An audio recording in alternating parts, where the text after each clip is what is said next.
ഒരു പെൺകുട്ടിയുടെ കണ്ണീരിനും വാക്കിനും മുന്നിൽ നമ്മുടെ നിയമവും പോലീസും പൊതുസമൂഹവും ഒരുപോലെ വിറങ്ങലിച്ചു നിൽക്കുന്ന ഒരു കാലത്താണ് നമ്മൾ ജീവിക്കുന്നത്. എന്നാൽ സ്വന്തം പ്രണയത്തെ നിരസിച്ചതിന്റെ പേരിൽ ഒരു 9ാം ക്ലാസ്സുകാരി വിചാരിച്ചാൽ ഈ നാട്ടിലെ നിയമ സംവിധാനത്തെ മുഴുവൻ എത്ര നിസാരമായി വിഡ്ഢികളാക്കാമെന്ന് തെളിയിക്കുന്നതാണ് പത്തനംതിട്ടയിൽ നിന്ന് പുറത്തുവരുന്ന വാർത്തകൾ.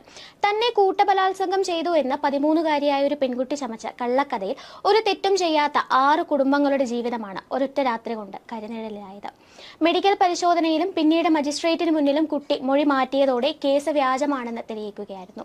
എന്നാൽ വെറും ഒരു മൊഴിയുടെ പുറത്ത് യാതൊരുവിധ പ്രാഥമിക അന്വേഷണവുമില്ലാതെ ഹൃദയ ശസ്ത്രക്രിയ കഴിഞ്ഞ 20 വയസ്സുള്ള ഒരു യുവാവിനെ പോലീസ് ക്രൂരമായി 3ാം മുറക്കിരയാക്കി. നേരെ പോലീസിന്റെ ക്വാർട്ടേഴ്സിൽ കൊണ്ടുപോയിട്ട് ഇവരാദ്യം സാറുമാർ വന്നിട്ട് ചീത്ത വിളിച്ചിട്ട് തന്നെ ഒരു മൂലയെ കൊണ്ടിരുത്തി കാൽ നീട്ടി ഒപ്പിച്ചിട്ട് ചൂരിൽ വടി കൊണ്ടിട്ട് അടിക്കുമായിരുന്നു.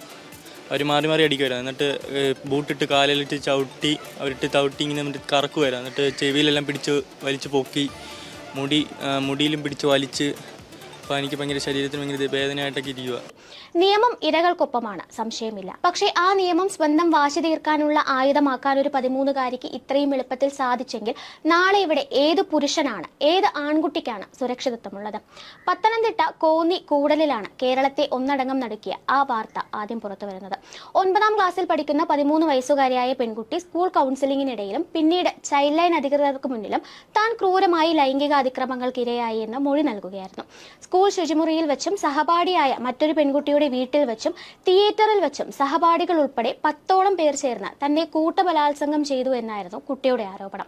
പ്രായപൂർത്തിയാവാത്ത കുട്ടികളും ഒരു പെൺകുട്ടിയും ഉൾപ്പെടെ 11 പേരെ പ്രതിപ്പട്ടികയിൽ ഉൾപ്പെടുത്തി പോലീസ് 2 എഫ്ഐആറുകൾ രജിസ്റ്റർ ചെയ്യുകയും 6 പേരെ ചോദ്യം ചെയ്യുകയും ഉടനടി കസ്റ്റഡിയിലെടുക്കുകയും ചെയ്തു. എന്നാൽ ഈ ഞെട്ടിക്കുന്ന വിവരങ്ങൾ പുറത്തു വന്ന് 24 മണിക്കൂർ തികയുന്നതിന് മുൻപ് തന്നെ ഈ കേസ് പൂർണ്ണമായും വ്യാജമാണെന്ന് പോലീസ് കണ്ടെത്തിയിരിക്കുകയാണ്. പെൺകുട്ടിയുടെ മൊഴികളിൽ വലിയ രീതിയിലുള്ള പൊരുത്തക്കേടുകളും പരസ്പര വിരുദ്ധമായ കാര്യങ്ങളും ശ്രദ്ധയിൽപ്പെട്ടതോടെയാണ് പോലീസ് അന്വേഷണം ഊർജിതമാക്കിയത്.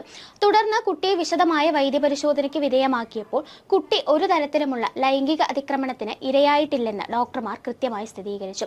ശസ്ത്രക്രിയാ തെളിവുകൾ പുറത്തു വന്നതോടെ ഒടുവിൽ മജിസ്ട്രേറ്റിന് മുന്നിൽ പെൺകുട്ടിക്ക് സത്യം തുറന്നു പറയേണ്ടി വന്നു. താൻ പ്രണയിച്ച സഹപാഠി പ്രണയത്തിൽ നിന്ന് പിന്മാറിയതിലുള്ള കടുത്ത ദേഷ്യവും മുൻവൈരാഗ്യവും തീർക്കാൻ വേണ്ടി താൻ സ്വയം കെട്ടിച്ചമച്ച ഒരു കള്ളക്കഥയായിരുന്നു ഇതെന്നും പെൺകുട്ടി ഇപ്പോൾ സമ്മതിച്ചിരിക്കുകയാണ്. കേസ് വ്യാജമാണെന്ന് ബോധ്യപ്പെട്ടതോടെ കോടതിയിൽ റഫർ റിപ്പോർട്ട് നൽകി കേസ് അവസാനിപ്പിക്കാൻ പോലീസ് ഒരുങ്ങുകയാണ്. എന്നാൽ ഇവിടെ നമ്മൾ ഒളിച്ചു വെക്കാതെ പറയേണ്ട ചില കൈപ്പേറിയ യാഥാർത്ഥ്യങ്ങളുണ്ട്. നമ്മുടെ നാട്ടിലെ ഇരട്ടത്താപ്പാണ് അതിലൊന്ന്. ഇതേ സ്ഥാനത്ത് ഒരു ആൺകുട്ടിയാണ് ഒരു പെൺകുട്ടിക്കെതിരെ ഇത്തരമൊരു കൂട്ടബലാത്സംഗ പരാതി നൽകിയിരുന്നതെങ്കിൽ നമ്മുടെ പോലീസും നിയമ സംവിധാനവും ഇതേ വേഗതയിൽ പ്രതികരിക്കുമായിരുന്നു. അർദ്ധരാത്രിയിൽ ചെന്ന് ആ പെൺകുട്ടിയുടെ വാതിലുകൾ തല്ലിപ്പൊളിച്ച് കസ്റ്റഡിയിലെടുക്കുമായിരുന്നു. ഒരിക്കലുമില്ല എന്ന് നമുക്ക് എല്ലാവർക്കും അറിയാം. ഇവിടെ ഒരു പെൺകുട്ടി മൊഴി നൽകി എന്ന ഒരൊറ്റ കാരണത്താൽ 1 വർഷം മുൻപ് മാത്രം ഹൃദയ ശസ്ത്രക്രിയ കഴിഞ്ഞ് വിശ്രമിക്കുന്ന ഭാരമേറിയ മരുന്നുകൾ കഴിച്ചുകൊണ്ടിരിക്കുന്ന 20 വയസ്സുള്ള ഒരു നിർധന യുവാവിനെയാണ് പോലീസ് ക്രൂരമായി വേട്ടയാടിയത്. അവൻ കടുത്ത ഹൃദ്രോഗിയാണെന്ന് അമ്മ കരഞ്ഞു പറഞ്ഞിട്ടും സിവിൽ വേഷത്തിലെത്തിയ പോലീസുകാർ അവനെ വലിച്ചിഴച്ചു കൊണ്ടുപോയി. സ്റ്റേഷനിലെ അടച്ചിട്ട മുറിയിൽ വെച്ച് ലാത്തി കൊണ്ട് അവന്റെ കാൽവെള്ളയിൽ അടിക്കുകയും മുടിയിൽ പിടിച്ച് വലിക്കുകയും ബോധം കെടുന്നതുവരെ ശ്വാസം മുട്ടിക്കുകയും ചെയ്തു. ചെയ്യാത്ത കുറ്റം സമ്മതിപ്പിക്കാൻ പ്രാകൃതമായ 3ാം മുറയാണ് അവിടെ അരങ്ങേറിയത്.